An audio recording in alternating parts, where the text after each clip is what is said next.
Somehow the fitness industry is regressing. Things we debunked way back in 2012 are somehow coming back thanks to TikTok. Spot reducing fat, the 1200 calorie diet, fat burning supplements, 30 grams of protein at every meal. I thought we moved past this. There's a lot of stuff that was really popular, especially on Instagram and YouTube in 2012 that we all just know are false. And somehow I see it all over my For You page again. So no, God, please, no! Today we're going to be debunking some weight loss and fitness misinformation I'm seeing online. Let's dive into it.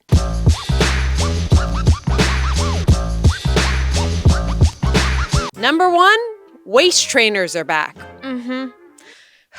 People saying it shrinks their waist. Let's talk about it. First, the only thing that would actually change your waist shape is a corset, which it will, and cause potentially very severe damage. Now, there's people who do it for the art and all that. We're just talking in the fitness world. We're not going into all that. But yes, you could wear a corset and severely damage your organs and rib cage. But we're talking just simple waist trainers. Do those work? Now, you might see people wearing these in results. One, what could be happening is they're on their fitness grind. This is one thing they're including. It is like a little trigger, a little placebo effect that because they're wearing their waist trainer, they're on their health grind, so they're eating better. They're working out more. So it's not the waist trainer, it's just waist trainer is kind of just a little trigger. Like leaving your water bottle out on your counter will trigger you to drink water. A habit trigger. Two, it is hard to eat with those things on. It goes into your organs. So if you're wearing it all day, yes, it will compress your stomach and cause severe bloating and like indigestion potentially. But yeah, you might not eat as much because it's hella uncomfortable, which is very problematic. I hate you! And yeah, so let's put those aside. What actually happens and why it is so harmful? I'm going to use the analogy of an ankle brace, okay? You wear an ankle brace to support your ankle playing volleyball. Now you start using it for a long period of time. Your body's not activating all the muscles in your ankle. So your ankle is getting weaker because it doesn't have to utilize it. Suddenly you take the ankle off, your ankle's weak, you roll an ankle, so you have to wear the ankle brace. And that's the problem. The brace takes the place of your body being able to work on the muscle. That's what the waist trainer does to your abs. I did a whole Kardashian challenge and my abs have never felt weaker. Ugh, like jelly. So now, yes, building muscle can sometimes build size. So people might be saying, oh, my abs are getting really blocky, reducing muscle. Abs are kind of one of the funny one. Because doing things like stomach vacuum and embracing your core can fix a lot of posture problems. Like someone who has ATP, like anterior pelvic tilt, you kind of stick out your gut. I have this. And by strengthening your core, you'll put your stomach back into the proper positioning. Or if you someone has severe rib flare, so working on your core muscles is what can reduce that, which in essence makes your waist look smaller, reduces back pain, improves performance. But guess what's going to limit that? Wearing a waist trainer, because you can't engage your abs. So yeah, if you want to wear it, do it. And then stop all ab engagement. I think we could all say that seems really dumb considering a lot of people in their fitness journey were like, yeah, a pair of abs sounds good. Two, toning. Pilates is back and the word toning is really everywhere again and we're just using it all the time. And I get it. We were in this grind era in the 2012s. It was Gary Vee. It was don't sleep, work hard, overtrain. And then suddenly people stopped overtraining and getting to Pilates, toning your muscles. And then you hear it all over. Pilates tones, low impact. No. Lifting any kind of weight, whether it be a resistance machine, a Pilates reformer, or weights, is going to increase muscle. Increased muscle is what gives that toned look. Now, the thing is, like, the toned look just means not too muscular, which, yes, you can get from Pilates, but you can also just get way faster from weights, and women's genetic potential to get bulky is so limited, and that'd be a whole video in itself. But toning, stress, cortisol, all these things, yes, being excessively stressed is going to cause a lot of harm on your bodies. Excessive cortisol is going to cause harm, but also you do need some cortisol. Working out, lifting weights, running, HIIT training is so good for you. And the best thing about it is, yeah, it releases cortisol and your body says, hey, I got to adapt for this because this is what we're doing now. It adapts. That cortisol is good and what forces your body to adapt. It's excessive cortisol. So really, it is not that weights and HIIT training is the enemy. It's the under recovering that's the enemy. The more you can push through your body, the better. But the reality is we're all busy. We have jobs, we have families, we have works, we have just the chronic stress of living these days. And if you're not fueling properly, if you're not sleeping enough, your body doesn't have enough time to recover, therefore overtraining. Therefore, if you're doing all these crazy HIIT, barrier classes, weight training, not sleeping, working, that's the problem. So it's just not anything in excess, and it's just pushing your body as much as you can fully recover from. And it's going to be different, but this idea of toning and Pilates is no. You can tone from Pilates, but it's not this magical thing. It's just building muscle. And for a lot of people, it's reducing fat, gaining muscle is that toned look, which guess what? You can get a lot faster through weight training. and cheaper because Pilates is hella expensive. 3, fasted cardio. What I'm seeing online. Doing fasted cardio will burn your fat instead of your breakfast. Which, it does. It will burn fat, but it can also potentially burn muscle. And the reality is, according to people like Dr. Stacey Sims, excessive cortisol, remember not cortisol, excessive cortisol for women in the morning specifically can disrupt some of our hormones. And this is one of the things you can neglect with by eating something before you go work out. And weight loss. That's the big thing. Fat loss, specifically what you want. It's your total for the day. And ideally, if you're in a weight loss goal, is you want to maintain as much muscle as possible. Because the last thing you want to do is skinny fat, aka the opposite of toning, which a lot of people are trying to achieve. You're going to lose muscle. With lost muscle, it's going to be lower metabolism, and you're also just not as healthy, longevity reasons. So the biggest thing on weight loss is you want to maintain as much muscle as possible. And when you're doing fasted cardio, you're just as likely to burn fat as you are to burn muscle, because both your body can use in those moments. Sometimes you'll hear like bodybuilders using like branched chain amino acids. But here's my thought on fasted cardio. If it's the only way you can do cardio, do it. You're probably not trying to be a bodybuilder. Make sure you're getting protein, calories in the day, eating in a way that's adequate, getting enough protein specifically, and you're still weight training. For the average person, it's not that big of a deal, but it's also not that big of a deal if you do it. Like, if there is any benefits, they're so small. And I'm just going to say this, weight loss is your calorie expenditure for the day. You have your maintenance calorie. If you're in a calorie deficit, you'll lose weight. It's the law of thermodynamics. Now, there's easier and better ways to do it, but at the end of the day, that is true. Now, say you decide to have just a little breakfast, even a small snack before you go do cardio. Because of that, you have more energy. You burn 300, 400 calories in your cardio session, okay? Versus had you not had energy in your fasted cardio and then you decide to wait till after to eat your breakfast, you might only burn 200, 100 because you don't have as much energy to push yourself. So you always want to fuel yourself because then you can push yourself in your workout and therefore have better results over time. So there is no magic thing from fasted cardio. Does it work? Yeah, maybe it's so small. It's like, guys, there's way bigger things, and there's also potential downsides to it, and you don't really know how your body's going to react unless you're meticulously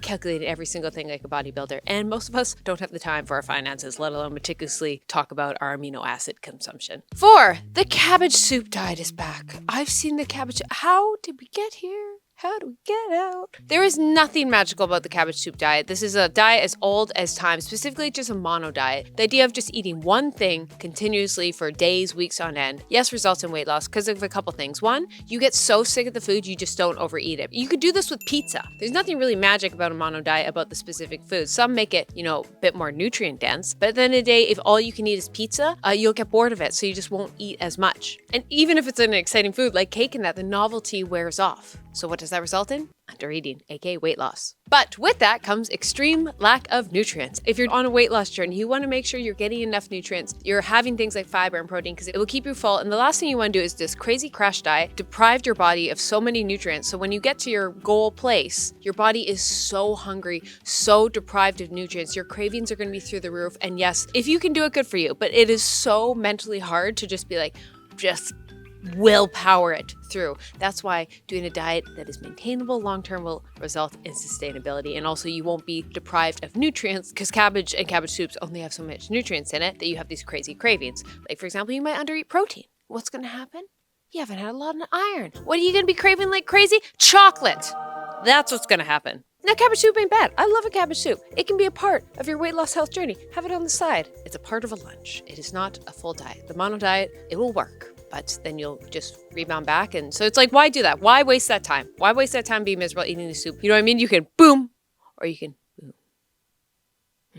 Now, one thing I'm surprised I haven't seen too much of, which I'm very glad about, is in the early 2012s, guess what? It's very anti-salt. Because salt causes bloating. And yes, if you suddenly have an influx of sodium, you're going to have an influx of water retention the next day. But the great thing is, if you're an athlete, you need sodium in your diet. And if you're consistently having about the same amount every day, even if it's on the higher end because you're very active, you won't see those water retention spikes. I consume a lot of sodium because I'm very active, and I don't really see those fluctuations on the scale. And why I specifically need electrolytes is just because of when I sweat. When I work out, you sweat out those electrolytes. So hydration isn't just about drinking water, it's about drinking things like potassium, magnesium, and sodium. And how I get it is through Element, today's sponsor. Element is my favorite electrolyte drink because of its science-based ratio of 1,000 milligrams sodium, 200 milligrams potassium, and 60 milligrams of magnesium. It's easy, you just carry the packs, pop in. You can have it before, during, or after a workout. Fit it in when works for you. It is the easiest healthy habit because it makes water taste yummy. I wish I could just drink 10 of them a day, but no, that's excessive. You don't need that. But just the one pack a day, I look forward to it so much. I love the citrus, grapefruit, and chocolate flavors. Those are by far my favorite. And I love that it's trusted by professional athletes in the NFL, NBA, NHL. So you know it's good enough for them. It is definitely good enough for you guys. And a lot of you here are in the fitness world. And if you are, that means you're sweating a lot. You might live in a warm climate. And so definitely consider getting an electrolyte supplement into your routine to help make sure when you're sweating, you're replenishing those electrolytes. And of course, I'm not going to talk about it and not give you guys a code. If you go to drinkelement.com/Keltie, you'll get one of the sample packets with your purchase. This is a great way to try all 8 flavors or share it with a salty friend. Once again, that's drinkelement.com/Keltie. Thank you, Element, for sponsoring this video. Now, this one is actually kind of new, but I'm going to batch it in with the batshit crazy castor oil on our belly buttons. I thought we were past these, the rubbing the miracle cures on our stomach. Guys, you're smarter than this. You are smarter than this. Let's explain. Now, it's not necessarily bad. So the idea is you put a little castor oil in your belly button, you rub it, and then you get skinny. So because there's nothing harmful about it. I rub oil over my body every single day. It's nice. It's good. It's hydrating for the body. Now, there is some techniques sometimes of when you're having slow digestion, you can do some stomach massages, and whether it be you're slowing down, relaxing, and that's what allows things to get moving, or it actually does stimulate. It depends on the individual. You'd have to be in like a test facility to actually know which of it is. But either way, yes, that can help. But all that's going to do is the one time you're blocked up. Yeah. Guess what? Fecal matter can weigh like half pound to a couple pounds. So yeah, you'll instantly weight loss, but you didn't actually lose any fat. You didn't even lose any muscle. You just lost fecal matter. What I think, if it is seeing any results, it is one of those things that stops you down, slows you down. We have a very fast-paced world. We have so much going on. It is so hard to make healthy choices when you're doing 1,000 different things. Your mind's 1,000 different ways. We're distracted. We're hungry. We're underslept. We're getting 1,000 notifications. Everything is everywhere. It's overwhelming. And if you can just take time in your day to slow down, just relax. Something like that will make making healthy choices so much easier. So for this, that might be that for a lot of people, is they're taking a moment, slowly like connecting with their body, massaging their stomach. There's nothing magical. It's a bit more like the ritual of it. Just kind of like having a tea before bed. Of course, you can get like sleepy teas, but even just the action of like making the tea, it's unwinding. It's putting yourself out of that fight and flight into that relax, digest. When you're relaxed and not in fight and flight, your body is in digestion mode. When you're running, your body isn't thinking of digestion, it's thinking of running away from a tiger. So yes, this is a bit more of a, you're slowing down, relaxing, connecting with your stomach, maybe get some things moving, but there's nothing magical. So you could just get any generic oil and do it on your stomach, but castor oil in your belly button isn't going to directly link to anything. Minus just maybe a little de-stressor in your day, which is always good. So if it works for you, do it. Sometimes a placebo effect. I am all for it. The most scientific study of all time, the most proven thing continuously, time and time again, is the placebo effect. So you know what? If that works, that gets you thinking, yeah, this is working my digestion. Things are getting going, moving, do it. Placebo. I placebo myself all the time. All the time. I have a carbonated element drink, tell myself it's an energy drink. Boom, I'm jumping off the wall.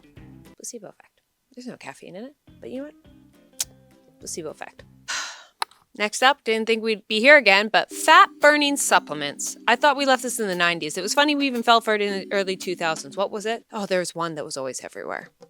Either way, fat burning supplements. You see it, an influencer on TikTok, it's gonna burn fat, boost your metabolism. Now just some logic, not even real science. Guys, back in the 2010s, there was this joke online. It's awful, I'm even gonna say it, but it was a lot of people would say this. If there was a magic pill, if there was a weight loss pill, Oprah would use it, because she has all the money, all the resources in the world. So the fact that she isn't using it says everything.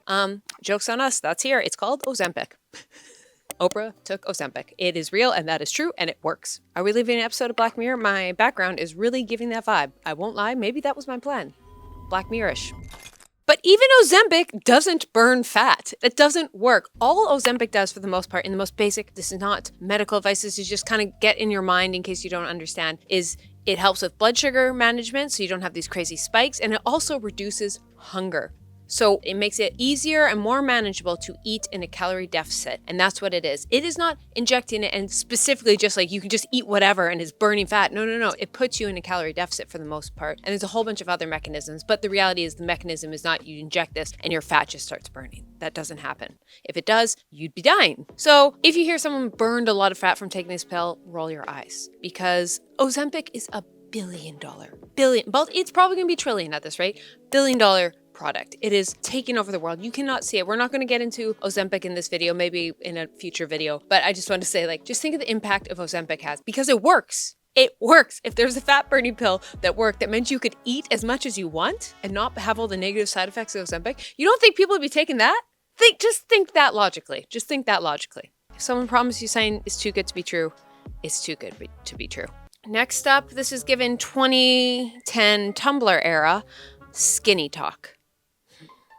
Very skeptical about talking about this one. First, I am really scared that just even me talking about it is going to put it more in your algorithm if it's not in your algorithm. So I'm not going to be posting any B-roll of this. I'm going to have just B-roll of dogs. It is going to be the most random B-roll over this section, so bear with me because I don't want to feed it to you, so you're fed it more. So I'm not even going to really use the term that I already used of what we're referring to, this subsect hashtag on TikTok, because I want to limit it being exposed to you if it isn't already.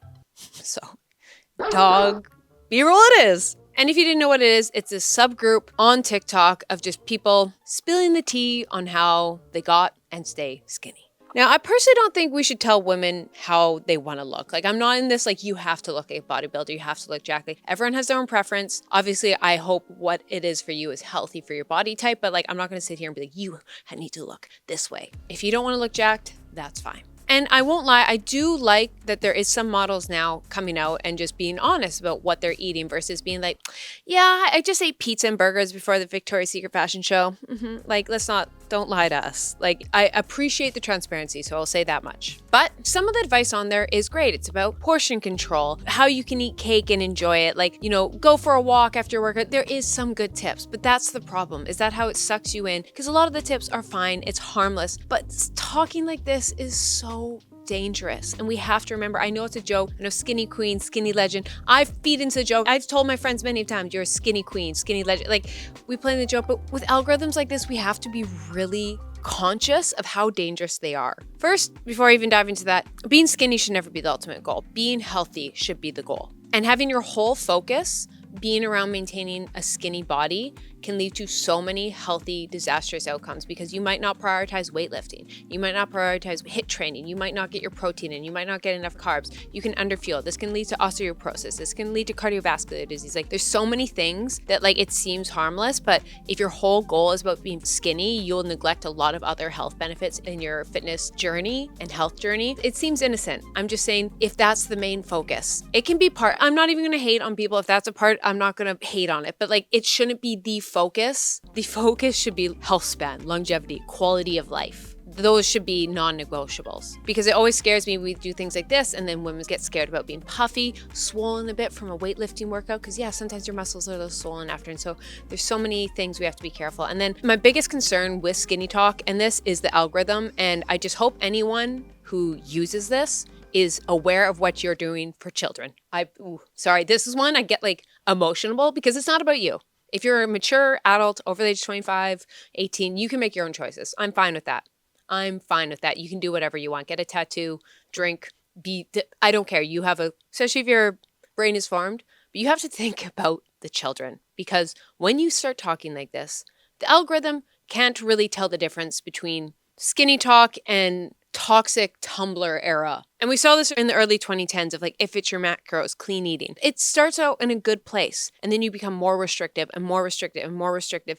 And a lot of these things are harmless, but when we start making it all about the end goal of like being skinny and things like that is what can happen. It's all healthy meals. And one advice is just a little not. And so a little girl's just she's scrolling and she sees all these like healthy, cute models. Let's look at them. Oh, skinny talk. Oh, it's all healthy portion control. This is great. And then suddenly that's not portion control. That's disordered eating. That is not healthy living. It's just the barometer of it is so close and it just takes one swipe. It just takes one algorithm. It's just next door. And then start swiping. Oh, watch that. Oh, wow. You can get drastic weight loss from that. Okay. Watch a bit more of that. And before you know it, a young girl is on disordered eating talk. And I just want that to sink in. It seems innocent. It seems fine, but it's not about you. It's about the youth. Like, we just have to think about that. What we post online, what algorithm. I just always think like when you post things, that's even like, and I hate if I already ruined it and said it a few times. If I were to post a lot of this TikTok, show these examples, it's going to feed into your algorithm. The algorithm's going to have a ripple effect. We just have to be aware that these algorithms really feed into really toxic things. And one of them is ED. So I'm just going to leave it at that. Sorry, I got a little emotional. I've had an emotional week, so I'm a little teary-eyed. But I just want to show the severity of it. Like, it seems innocent. It seems fine. You're a skinny legend. I just realize, be really conscious of the potential algorithm pipelines you're creating for younger people. Just saying. Some food for thought. But you know what? You're not. I'll make your own decisions. But don't be complaining about the youth and the posting that stuff. What kind of things can we do? Let's talk about the non-sexy. I'm going to leave with some fitness tried and true things. So let's get away from that. And what does work? 1, weight train. It's how you maintain your muscle when you lose weight, plus stops that skinny fat, and stops disease like osteoporosis. 2, eat a wide variety of nutrients. Your body is more fueled to do a lot of systems. It will reduce cravings. And when you get to your weight loss goals, you will have done it in a healthier way. 3, slow and steady. Extreme loss most of the time results in extreme bounce back. Because what it takes to get there, extremely, you can't maintain, and it's really hard to go from 0 to 100. So if you slowly chip away, it's lifestyle things that you can add into your life and do forever, and that's how you maintain it. 4, move more. Higher energy expenditure. But realize it's something you have to do forever. For example, if you're already doing 20,000 steps and you're like, oh, I want to lose weight, I'm going to do 40,000. You want to be doing 40,000 steps every single day? Because if you do, that's your full-time job. You have no time for absolutely nothing else. So what are you going to do once you've hit that weight loss goal and you're like, oh, I don't want to do this many steps? Yes, you can taper off, but that is very complicated. On the flip side, if you have a very sedentary life and you're very short, it is really hard to get weight loss because you just have such a tiny energy expenditure versus someone who's taller and moves a lot more. So just find different ways you can move a bit more just to increase your energy expenditure. Like if you're only walking 3,000 steps a day, bumping it up to 6,000 is great. 5, get enough sleep. Honestly, most people know what to do for the general. I feel like 80%, especially on health and wellness, social media and YouTube, you kind of know what to do. But you know what makes it hard? Not sleeping, because you've increased cravings. You just can't make great choices as much. So just make sure you get enough sleep, and it makes making healthy choices easy because I know you know what to do. 6, have a social life. Yeah, it helps. It helps the soul. And you need that. And 7, the best workout and nutrition plan is one you can adhere to for life. Imagine yourself at the end of the road. Do you still want to be doing that? If you're someone like myself who loves chocolate, make sure it's a way that you include it. If you're someone that absolutely hates barbell workouts, dumbbells, kettlebells, find other ways. And realize some things in health and wellness are just not that sexy, but find ways to make it fun and romanticized. Hydration, get a good water bottle. Hate going to the gym to work out? Buy yourself a cute workout set that you're excited to wear to the gym. And so find ways just to take the unsexy things and make them sexy versus just buying a miracle cure that doesn't work. But I'd love to hear down in the comments any other things you would like me to debunk on the channel. It's kind of a reminder sometimes. I'm like, oh yeah, we learned this. We're good. And then I scroll TikTok and I'm like, oh, okay, just kidding. Let's remind ourselves of the fundamentals. It's always what it is. And then occasionally Ozempic comes out of nowhere and we're like, oh yeah, no, sometimes technology is crazy. Like I'm always like, how long till AI has us living forever? Moral of the story, have a great day. Go pet a dog. Love you guys. Bye.